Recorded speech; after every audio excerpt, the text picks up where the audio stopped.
Hey, everybody, and welcome to this episode of The Daily Objective, brought to you by the Ayn Rand Center UK, where we talk about all kinds of stuff from an objectivist perspective. Today, I have a very special guest with me, James Valliant, one of my favorite guests in the world. Every time I see him, I learn something new. How you doing, James? I'm doing well. You are always full of the nicest compliments. I really want to thank you very much for that, sir. You are maybe my biggest fan. I wouldn't say him if I didn't mean him, my friend. And today Thank we you. have a really interesting topic here because I think it's going to confuse a lot of people outside the objectivist network, particularly. And there's a few folks that probably join us who are sort of new to objectivism. But the title of our episode today is something like, I may be paraphrasing a bit, The Pope versus the Christmas Spirit. Now, talk about that. Tell me what this means, first off. Well, the Pope recently, in fact, just the other day when he was speaking to, doing three times a year, the Pope does these important sort of speeches in Christmas time and Easter time, and this Peter and Paul Saints Day are the three times he gives this Urbi et Orbi speech to the city and the world, And so this Christmas he gave his famous Urbi et Orbi speech, and he wanted to condemn, obviously the Ukraine war. Peace on earth, goodwill toward men is actually one of the better aspects of Christmas, as Ayn Rand has pointed out. And it does have certain biblical roots. And so he wanted to complain about the Ukraine war, but he also wanted to complain, and he went out of his way to complain about the materialism and commercialism of Christmas, of course, which is the big thing objectivists love about Christmas is the big thing the Pope hates about Christmas. So the church's official attitude about Christmas is about 180 degrees diametrically opposed to Ayn Rand's. In most ways, Christianity is the diametrical, intellectual, ideological opposite of Christianity. Metaphysics, epistemology, ethics, even politics. Christianity is systematically opposed. The church has been opposed to the free market and capitalism since the Industrial Revolution. It's been opposed to the notion of individual rights and what we would call classical liberalism since the days of John Locke and the American Revolution, things they opposed vociferously on the face of it. But Christmas has sort of overtaken a lot of Christians in terms of its popularity in the materialist West. But traditionally, the period we call Advent, this Catholic period before Christmas, was a time of fasting, a privation.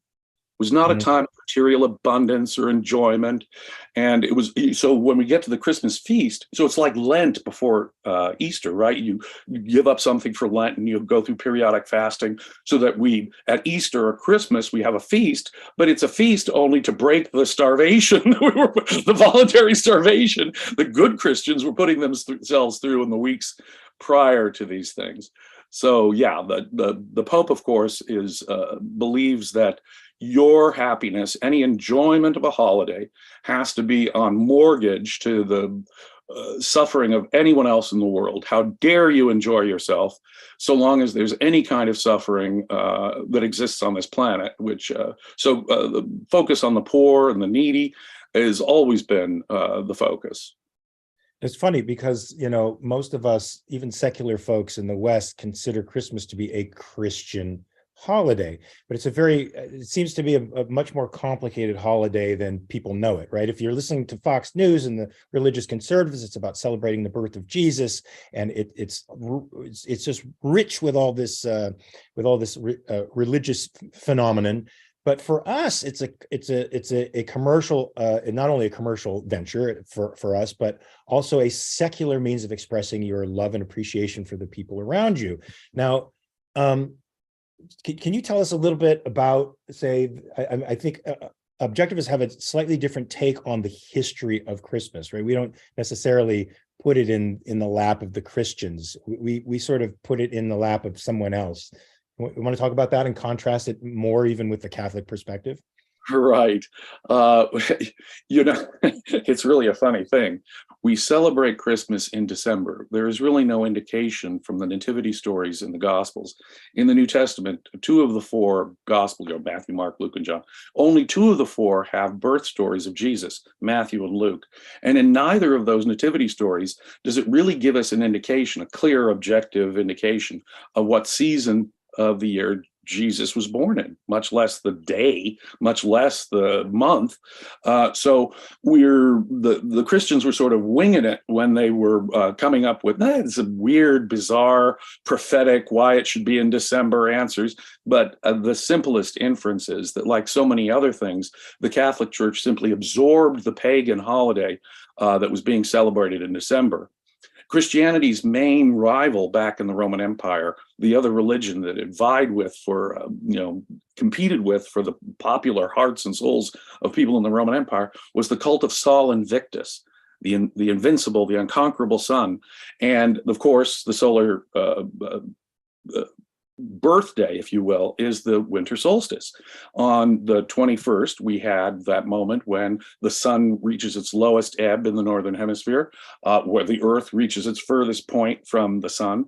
And so from that day forward, the sun keeps getting more and more and more. The nights get shorter, the days get longer. So it's considered the birthday of the annual sun by pagans from time immemorial. Sun gods are always born on the winter solstice for that reason. And Jesus is very much identified in early Christianity with solar deities. He is the light of the world, is one of the titles given to him. He's resurrected at dawn, for example. So some of the earliest depictions of Jesus in the catacombs are Jesus riding the solar chariot, a beardless sun god. That's where the halos come from for saints, from the solar deity thing. So it is no accident, in my view. I think it takes a bit of an inference, but it's no accident that Jesus's birthday is right there. The birthday of their major competitor god, the sun god. But more than that, the Romans in December had this wonderful materialistic feast where they focused on children, they focused on giving gifts and partying and having a great time in December. And so I think there's little doubt that what was going on when the Roman Empire officially became Christian in the 4th century is they simply took over the pagan holidays. They take over pagan things left and right. I mean, the Christmas tree obviously has nothing to do with any biblical stories about Jesus. The fact that evergreen trees remain evergreen through the winter was a very pagan part of the solstice celebration. So things like wreaths and Christmas trees, totally unchristian, absorbed, like so many of the stories of the saints and martyrs of the Catholic world, they were absorbed from pagan stories about pagans who were martyred for various reasons. So this, I think, the whole Christmas celebration was really just hijacked by the church early on, taking over the Saturnalia and Sol Invictus ceremonies that the Romans at the time were used to celebrating, and celebrating in a positive way. So if you can't take it over, the Christians systematically tried to stamp out Christianity too. By the end of the 5th century, pagan temples, pagan libraries were being wiped out, and you would be killed if you had a non-Christian view. So they tried their darndest to stamp out paganism, but some of the popular features of paganism they couldn't stamp out were things like the happy celebrations that occurred in December, which they basically just took over. Thank God for the pagans. Yes. So I guess keep your friends close and your enemies closer. It's a fairly practical means of expanding this new religion into the popular culture. If you usurp the popular culture. So what happened? How did it become commercial? I mean, how did we drift so far away from that? And from what I understand too, in history, especially in American history, there was a great deal of rebellion against Christmas as such, even in the religious community, right? I mean, it wasn't celebrated at all from certain Protestant sects. Well, the Reformation really gave as I say, Catholics, even in the Middle Ages, it wasn't necessarily a totally positive thing. Christmas would break this fast of this privation that we would go through, preparing ourselves for the advent of Jesus. We think of advent calendars, and the little candies that kids get through the course of the advent. Nah, you fasted in the good old days. So how did it go from a fasting thing to a give kids candy thing? That's a really good question. How did it become so commercial?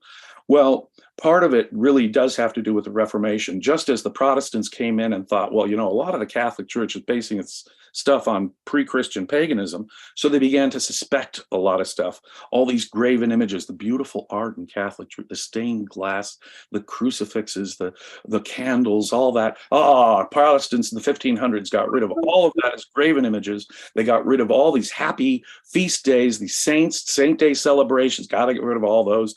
And so Protestants, strict Protestants, have no fun Protestants, really were opposed to Christmas as such. So people like the Puritans who came and settled New England in America, they weren't big on Christmas at all. If you were celebrating Christmas, you may as well be in league with the devil to be celebrating Christmas at all. The Catholics were kind of the holdouts who were still having a celebration for Christmas. But even they, in the face of all of that Protestant anti-celebration stuff, even they had to clean up their act a bit. It really wasn't until the early 1800s, to the Industrial Revolution.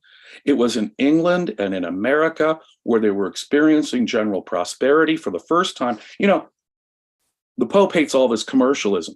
Commercialism is what increases everybody's wealth, of course, makes it possible for us to celebrate a holiday of abundance. So the cause of abundance, the cause of any help, by the way, that might come to the poor, is the very thing that the Pope identifies as the enemy. So what we want to strive to do is decommercialize, and this is what he said the other day in his speech. We need to strive to decommercialize Christmas and focus more on the poor and the needy, and how the implication is, of guilt. How dare you enjoy your Christmas Day celebration? How dare you wallow in material abundance and have this giant feast when there are poor and people in this world? That has to be our priority. Your earthly happiness is on mortgage to how you serve the rest of humanity. I think the Pope would have been totally scandalized by the incredible Christmas feast I gave myself and my wife last night. I had Chateaubriand and lobster. I couldn't have been more decadently materialistic and wallowing in this materialistic commercialism. I think it would have disgusted the Pope. I absolutely love hearing that. But we can't escape this privation ethics, right? We can't escape this guilt ethics. It seems to have been saturating even the secular world. People make you feel bad that you have plenty. People make you feel bad that you achieve things, while there's other people who don't have as much. Need seems to be a mortgage on anybody else's life. Right. And this secularized Christmas flies in the face of that ethics. I'm surprised it was able to pick up and take off despite this. It's not even a cultural undercurrent anymore. It's explicit. Right. How do you explain this? Well, it's the Catholic Church started compromising its basic ideas way back in the 1200s with guys like Thomas Aquinas. For the first several centuries of Christianity, you got Augustine with the city of God and suffering and the conviction. No, life is not about happiness. You're to sacrifice yourself totally to the next world. A terrible earthly compromise occurred starting in the 1200s when Thomas Aquinas introduced Greek philosophy, especially the ideas of Aristotle, whom he just called the philosopher. And so by reintroducing Aristotelian philosophy and Greek ideas into the Catholic world, that led to a substantial, how can we put it this way, a this worldly material development within Catholicism. Now, there was always tension because that contradicts the otherworldly supernatural focus that Christianity was based on. Jesus said things like, don't worry about what you eat, don't worry about what you wear, look at the lilies of the field, look at the birds, they don't work, and yet your heavenly Father feeds them, so don't you worry about things of this earth and being comfortable with, having good food and good clothes and material prosperity, because it's hard for the rich man to get into heaven. Money is the root of all kinds of evil. Give away all your money to the poor, etc., etc., etc. So this anti-material, heavily Platonic view of Christianity had to be overcome, and it really only started with Thomas Aquinas. By the Renaissance, the Catholic Church was in full hypocrisy mode. The popes were having illegitimate children. They were saying, well, all you have to do is go to confession and maybe buy an indulgence, and then you can go out and sin and be materialistic. And they looked the other way toward usury, because Christians before couldn't charge interest on loans. So it's this terrible hypocrisy And a wonderful hypocrisy is the best moment in the Catholic Church's heart. Like, God bless the hypocrisy of the Catholic Church in the Renaissance. He gave us Michelangelo and Da Vinci, who were patronized by the Church. And it was, did this usher in the Reformation because people saw the hypocrisy and wanted a more pure relationship with God? They wanted the church to be on the straight and narrow. That is precisely it. They saw, the people like Martin Luther and John Calvin saw the selling of indulgences and this terrible materialistic, compromise that the church was going through, and that helped cause the Reformation. And the Reformation was a conservative, back to our roots sort of intense. And since you don't have confession to get out of your sins, it's this intense demand for perfection. And whether or not you're selected by God, according to the Calvinists, could be shown in whether or not you were materially prosperous, though. So while they didn't celebrate these Christian holidays, Protestants, and they wore modest clothes and so forth, they got rich at least. And they worked their tails off to show that they were the elect of God, and success in this earth at least could show that you had God's favor. And so that did help contribute in Northern Europe to the Industrial Revolution. I don't think it was fundamental to it. I think they too were undergoing a tremendous Aristotelianism that was infecting them much more than they were realizing at the time. But you're absolutely right. It wasn't until, say, it wasn't the Protestant places the Industrial Revolution mostly happened, but it was other Aristotelian ideas like John Locke's natural laws and discovery of individual rights, which he developed straight from Thomistic natural law thinking in Aristotle. I mean, Locke was the most Aristotelian even of all those great philosophers during the Enlightenment. As I say, the Catholic Church in particular, as opposed to Protestant churches, very much opposed the advent of liberalism, the ending of slavery, the development of individual rights, a secular government in the United States where church and state were separated. The Catholic Church was officially at each stage opposed to any of those wonderful developments. They opposed anesthesia. Why? Because the pain that a woman has in childbirth was Eve's punishment. You're interfering with God's plan. They opposed not only pre-viable abortion, but birth control, because every act of sex has to at least potentially result in a new human life. That's God. You can't interfere with God's plan. Well, didn't that attitude towards anesthesia and pain medication also flow into the 20th century with Mother Teresa? I heard at Calcutta she would deny these kinds of palliative cares to people who are dying and in pain because she emulated the suffering of Christ and felt that these people should as well. Is that true? Oh yeah, I mean, that is Mother Teresa. Christopher Hitchens, who I don't always agree with, wrote a magnificent takedown on Mother Teresa. I urge everyone to read it. She was a life hater. She did not really work to alleviate the long-term suffering of the people in Calcutta, where, of course, there's just horrific poverty where she worked. She worked often to perpetuate and continue that suffering. And well, if you look at it, the New Testament is pretty clear on this. Suffering is a good thing. Let me give you an example. On 4 different occasions in the New Testament, slavery is endorsed. In one of those endorsements, it says, don't be harsh, submit to even a harsh master. If your slave master is cruel and mean, that's a particularly good salvation opportunity. That suffering of yours is actually getting you brownie points in heaven. So the more you suffer, the better. So Mother Teresa, she goes there. The more we suffer, the better. This suffering itself, suffering as an end in itself, is a good thing if you take the New Testament literally, which is what, of course, Mother Teresa did. If you take it seriously, suffering is a good thing. Wallow in that suffering. Martyrdom, torture, those are the good guys. The martyrs who will thrust their hand that signs some confession first into the fire, or someone who bravely jumps into a vat of oil, or the more contempt you have for your own life, the greater the saint and the martyr you are, you see. Right. Although she wasn't above apparently, flying in private jets, provided, she was going to something that was advancing the cause of Catholicism somewhere in the world.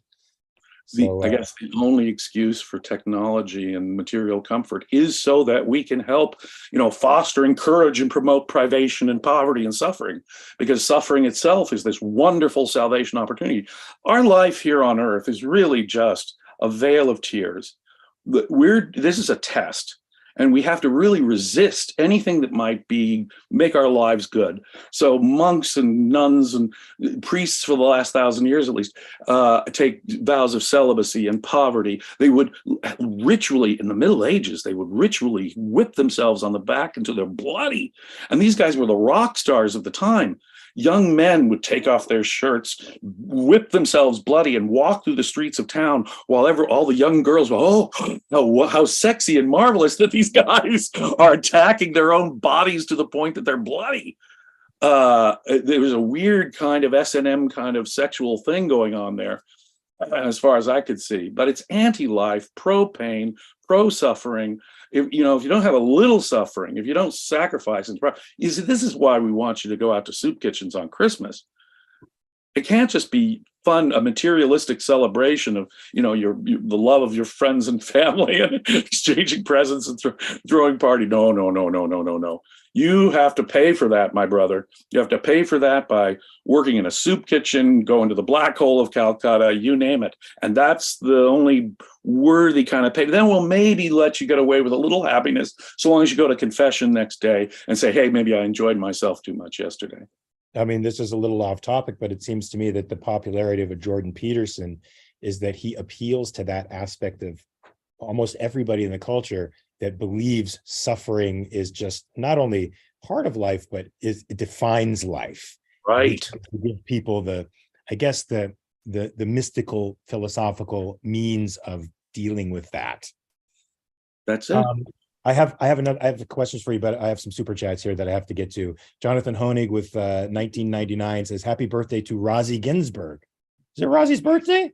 It's Rosie's birthday today. Happy birthday, Rosie. Frankly, he's my Messiah, so I think we should make that a holiday.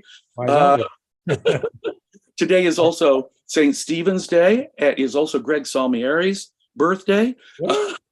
So we're going to go with saints that are celebrating birthdays today. The saints and the big brains. I love it. Ali Beard with $2 says, didn't the Romans steal the freak gods too? The freak gods. Do you know? I think she means Greek gods. Oh, Greek god. Yeah. It's just freak, but I think the Romans were cultural sponges, and there was no Eastern Mediterranean religion, these ancient civilizations in the East. There was no one of those ancient civilization religions they didn't adopt, transform, and make into their own. In the first century in Rome, on any given day, you could go worship Isis and Serapis, Egyptian gods. And of course, earlier, the Romans had simply adopted the Greek pantheon of gods, identifying all of their own gods with them. So you could celebrate the Great Mother from Phrygia in Asia Minor. You could celebrate Mithra from their enemy, the Parthians. So even their enemy's god was adapted to Roman uses. There wasn't a single Eastern cultural religion that the Romans did not absorb and adopt for their own. You go throughout the Roman Empire, you see side by side inscriptions, both to the local deities and to Roman gods. And it didn't matter what the local deity was. The Romans, part of the long lasting nature of their empire was their cultural flexibility, their ability to tolerate the cultural and religious practices of the peoples they'd conquered. So rather than try and wipe out their culture, or wipe out their religion, they simply absorbed it and said, yeah, your gods can get along with our gods. But Christianity, in my view, for people who were familiar with my book, is simply another case of that. It's the Roman form of Judaism. If there hadn't been a Roman form of Judaism, Judaism would have been the one Eastern religion that the Romans hadn't made their own and had their own version of. Now, did that go for every religion? Because it seemed like the ancient Mujahideen were the Jews. And that they didn't seem to want to be absorbed into the Roman system, and were in a constant state of rebellion against them, right? Right. I mean, we would consider them the Mujahideen of ancient times. Well, they of hated course, the Greek influence, hated Roman influence. They rejected it for the old ways, right? that's it. Now, they were monotheists, and in fact, Jewish monotheism probably has its roots in being conquered and trying to maintain cultural identity as a minority in an alien culture, way back to the Babylonian captivity and so forth. It is under these foreign pressures that sort of they dug in their heels, our God and only our God. And so they resisted more than any other ancient religion foreign influence. And so when Alexander, the Greek conqueror, conquered Egypt or Syria, Greek ideas get mixed in with the local religious ideas, and they didn't have a problem with that. The Jews did. And so they pushed off Greek influence in the Hanukkah rebellion. We just celebrated Hanukkah. That celebrates a 2nd century BC victory of the Jews over the Greek influence coming in. Well, they were successful then, but they couldn't be successful against the Romans. But they wanted to resist, and so the Romans made exceptions for their, you don't have to worship our state gods and so forth, but that wasn't enough. And that led to 2 catastrophic wars, apocalyptic wars in the 1st and 2nd century, religious in nature, messianic in nature, and that is the intellectual root of Islam. Islam gets its monotheism, gets its anti-circumcision, special dietary rules against pork and stuff. All of that has its roots in Judaism. The Jewish wars of the first 2 centuries resulted in 3 basic offshoots of that Judaism. Christianity, the Roman pro-peace version; Islam, the exact opposite, sort of the Jewish rebel version of intense monotheism. We can't even physically represent God or the prophet. And what we call modern rabbinic Judaism, which basically reduced Judaism to a debating society. Interesting. I have another super chat here. Apollo Zeus for £5. A happy birthday present, I guess, to Razi. Thanks, Apollo Zeus. Jonathan Honig with another $1.99. Thanks, Jonathan. Always great to see you there. Phil with £20 says, I get so fed up with the pontifications of popes. When are they redistributing the RC bank accounts, real estate, and valuables? Talk about a sarcastic dichotomy. No, it's a horrific hypocrisy. And the Catholic Church can handle, like I say, they've built in intellectual excuses for their hypocrisy. But one of the things that I noted the first time I visited the Vatican in person were you have to go through a phalanx of beggars and people who are handicapped and people who are obviously homeless and poor. You have to go through a phalanx of poor people just to get into Vatican City, where when you get in there, magnificent sculptures by Michelangelo and Bernini, and gold leafed everything and gold plated this, and the wealth from around the world. I mean, these people are sitting on billions of dollars in assets, billions of dollars in assets, and the assets themselves are worth so much. So yeah, is there stinking hypocrisy with the Catholic Church? Yeah, they do nothing productive. They're collecting their money like some seance person who wants to get you in touch with your dead grandmother. It's that much of a fraud to collect your money, in my view. So, it's tremendous hypocrisy. They're doing nothing productive. It's a fraud getting their money, and yet they're sitting on billions of dollars of assets while they complain about rich people who are productive, who make the world better, improve. They don't really like poverty being wiped out, do they? If I were to tell them, hey, Henry Ford, with his for-profit activities, forget his charitable activities, Henry Ford's greater efficiency and with the assembly line made everyone richer, did more to help the poor than every Catholic humanitarian in history. Henry Ford's for-profit activity raised everyone's living standards more than any Christian humanitarian in history, all of them combined. Now, if I were to say that to the Pope, he would say, oh yeah, well, there's the problem. You're creating way too much material. People get happy on earth. They get the idea that somehow happiness on earth is the no. That's evil. We are the church. Since we're spreading the spiritual message, send us your billions. We can sit on billions. Henry Ford is evil, and this crass commercialism and capitalism is evil itself, even though it's the thing that's helping the poor. Yeah. Well, I know that cars were affordable only to the wealthy until Ford came along. and reduce the price from $3,000 per car to $300. I consider that a humanitarian feat in the extreme. And I'm not going to believe any pope until he divests himself of all that wealth, lives in sackcloth in a cave somewhere. Otherwise, well, they have two choices. They can either reject that Platonic anti-wealth, anti-earth attitude. Well, that would be rejecting the whole message of the New Testament. But or they reject that they live consistently, like the starving hermits that they idealize. Yeah. Now, let me ask you something. I mean, Rand wrote a famous article about a papal, what do they call them, encyclical? Yes, she wrote two. She wrote two. Now, this is in the 60s, around the 60s, right? Now, has there ever been a pope in our lifetimes that we could consider progressive, liberal in the sense, not in the modern sense of the term, but in the secular Enlightenment sense of the term? Has there ever been one that has verged in that direction? No. Never. Okay. I mean, I will give some, I suppose, credit to John Paul II. He did help bring down the communist Soviet empire, but the Catholic Church always regarded the communists as their competitor, and so they were. I mean, it's a competition for now that Putin is embracing Eastern Orthodox religion. I'm not sure what the Pope would have to say about Putin. He doesn't like the war in Ukraine, obviously, but the basic beef against communism has been taken away, in my view, about Russian communism, at least. That's not the Pope's complaint about Putin. It's the fact that he invaded Ukraine. Well, and probably one of the reasons now that the godless element has been taken out of it, that the conservatives are sort of gravitating towards Putin and coming against the left and aligning itself with libertarians who are against sending money and supplies to these poor people actually being assaulted by this fascist state, in essence. Right. There are people on the right who are absolutely pro-Putin, and some of these will cite Putin's embrace of unlike his communist predecessors, his embrace of the Russian Church. Oof, scary.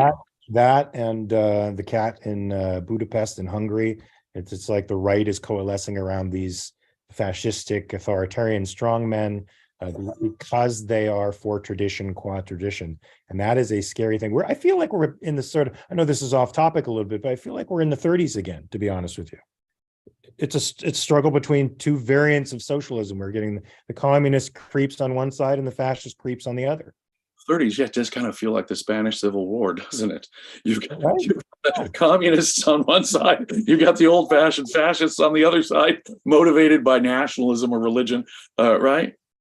That's a very good comparison, I think. I get the sense that Peikoff might have, inspired that comparison, because in his great book, The Ominous Parallels, he talks about how the Nazis became the Nazis, and the same movements, intellectual, philosophical, spiritual movements that are happening in the United States that are marching us towards that frightening end. And hopefully we don't have to see it, but it seems like more and more of a reality every day when the right-wing pundits are talking national socialistic terms and more or less emulating the same types of traditions that a Hitler did, or a Putin, or any other traditionalist statist does. That's pretty scary. Oh yeah, I did have the misfortune. You mentioned Fox News earlier. I did have the misfortune of passing by Fox News over Christmas, and really, it is a bunch of Christianity and prayer, and don't forget the poor and privation, and what can you say? They're willing to pray on a news network openly. It's awful. It's gone from, in some respects, one of the few, I thought for a while, newsworthy places. I thought Bret Baier was a decent journalist. Yeah, you said that the other day too. I think that Bret Baier, the Special Report, is probably the most objective newscast on American television. That's what I like, but all the commentary now has gone over to right wing, given itself over to religiosity and a revisionist attitude towards American history in the same way, but in different kind than the left's revisionism. Oh yeah, conservatives are in effect worse. I mean, at least the left understands the founding fathers are their enemies. The conservatives are worse. They claim them to be religious. The founding documents of America are like the Third Testament to them, when in fact, of course, the New Testament, the founding fathers had to violate every principle of Paul and Jesus from the New Testament in order to do the American Revolution. Jesus said, render unto Caesar, pay your taxes. Paul said it was a moral obligation. Rebellion is a sin.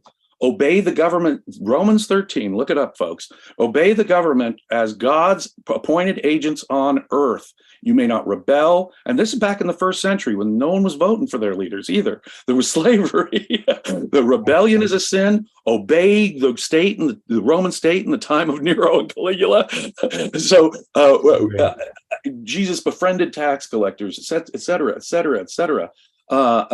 Christianity says turn the other cheek to aggression, submit to the evildoer. What did our founding fathers do? They said, give me liberty or give me death. They weren't turning the other cheek. They weren't loving their enemy. They weren't obeying their emperor. They weren't rendering unto there was a tax rebellion. Nothing could be more antithetical to the entire theme of the New Testament than what the founding fathers did. More than that, they set up a secular government, the first truly secular government in world history, where all governments before, kings and whatever, had some religious, some official church state, church that would provide moral legitimacy to the state. Unto this day, the King of England is supported by the Church of England, which is the official church of Great Britain. America said no. Secular government, no established religion, free exercise. It was a profoundly secularizing revolution in government. That's why the Catholic Church and why the Anglican Church officially opposed the American Revolution. The Bible people had a much better argument. The Tories at the time of the American Revolution had a much better argument. It was the Thomas Paines and Thomas Jeffersons and Ben Franklins, the deists and religious skeptics and critics of you recall Thomas Paine wrote a whole critique of the New Testament, The Age of Reason. Right. Thomas Jefferson wrote his own, New Greek, did his own translation of the New Testament, cutting out all the miracles, keeping only the moral teachings of Jesus. So the Enlightenment and the Founding Fathers and the people that sold the American Revolution were radically secular anti-Christians in their context. And so conservatives, of course, have got it completely backwards. Couldn't agree more. You say it so eloquently. I hope there's conservatives listening and watching right now who can take that in, because we don't want to go from the frying pan into the fire. We want to avoid this secular Christianity and good old straight up normal Christianity and embrace real liberalism, folks. And you'll notice what sucked the conservatives into their Me Tooing, compromising socialist ways, even from the start. It was Christian altruism. Christian altruism took the moral high ground, gave it to the socialists and the progressives early on. And all that the conservatives could do is sort of me too in a progressively aggressive way, until now, of course, there's little ideological distinction between left and right when it comes to that. Absolutely. Well, with the main distinction being the left is more consistent than the right. And that's right. Phil has a super chat for 10 pounds. Just a further thought on ironic contradictions. Didn't the good Samaria have money? Right. Yeah, I guess so, right? Right. The good Samaritan. Well, yeah. I mean, we have to build in compromise. And no one is. See, the wonderful thing Christianity had from the start is we're all sinners. We're born in sin. A day can't go by where we can't sin. Jesus said, you've heard it said, thou shalt not commit adultery. I tell you, if you lust in your heart, you've already sinned. You've heard it said, thou shalt not kill. I tell you, if you feel anger, what kind of a chance does that give us? What human being goes through a day without feeling some anger or lust, perfectly natural human emotions, and yet you've already sinned?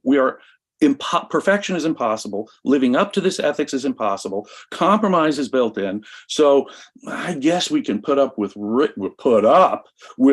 people just so long as they understand that it's their function to help the poor and give it all back to the poor, and realize that their corrupt greed is what got them rich in the first place, and they should feel guilty for it. So long as our productive rich people feel guilty and are eager to hand it all over to the poor, that's okay, because we're all sinners and compromisers anyway. We have to be. It's built into the religion. No one is morally pure in Christianity. Unbelievable. Guys, for all you guys watching and listening, you can't be Jesus, but you can be Howard Rourke, and Howard Rourke is a much better hero to follow. And Unbreached self-esteem and integrity is possible to you, not these miracles and this kind of hypocritical ethical thinking. You'll just live in eternal guilt and misery, which I guess is the idea. That's what they want you to right, do. Embrace right. Rourke, folks. Well, see, if Embrace. this world were enjoyable, right? The temptations of a next supernatural, non-world out there would be far. I mean, become the vague ghost floating abstraction that it is. They do not want happiness here on Earth. If you could have guilt-free, worry-free sex with birth control, oh, that would be bad. If you were materially prosperous and enjoyed a Christmas dinner like I did last night, oh, that would be bad, because you could come to enjoy this world. And the temptation, the need for the church, the worries about getting into the next life would not be a big part of. So they're not big fans of prosperity and earthly happiness. No, they never have. By the way, the religious conservatives are now finding a quote unquote scientific way into this, the necessity of procreation, by talking about how since people are choosing to have only one, maybe two children later on in life, because of course their life is important to them, and they're deciding to live their life and pursue their values, we are now facing an underpopulation problem where we could, this is their apocalypse. The left has the climate crisis, the right has the population problem, where we're not going to be able to sustain the kind of industrial lifestyle we have if people aren't having two children apiece or more. Isn't that crazy? What a collectivist viewpoint. The world has too many or too few people. Wait, what? Huh? What is the ideal number of people? All of the things being equal, more people the better. I grant you, but I'm not going to be so religious about it. I'm going to say you have to have children. Be fruitful and multiply. Live your life. Maximize your life. And for some people, and of course, I've growing up with a neighborhood with Mormon and Catholic families that would have 10, 12, 13 kids. Those kids couldn't get the love of their parents that they needed. The parents were stretched materially. The parents had to be miserable. I could see the worry in their face. Are you kidding? So yeah, some control over the number of kids we have, or if we whether have kids at all, is of course vital to human happiness. And fortunately, human reason and technology have given us safe alternatives to that, which of course Christians systematically oppose. That's part of the reason why they don't want they don't even pre-viable abortions to be made unlawful in their view, and they don't want people to have that choice, that control over their own life. That's the whole point. Your life doesn't belong to you. It's a gift from God. And you have to be constantly groveling and making yourself worthy, saying, thank you, thank you, thank you for this one-sided gift that God gave you, even though he didn't consult you on it. I can't believe that I found that way of life appealing at one time, or looking at life appealing. That's, I guess, a different discussion. But and I think a lot of people are in that sort of trap where that's the alternative they're given, right? That, they're not given this idea that life is here for you to enjoy, and that should be the purpose of your life, not in the blown up hedonistic sense of the term of just going after sensual pleasure, but that sensual pleasure is a good thing. You shouldn't reject any of that stuff, right? Life is a good thing and it should be lived. Yeah, there's a kind of a package deal, right? Part of the valid principles of morality is the recognition of the long term, that somehow we have to have sometimes it really requires delayed gratification.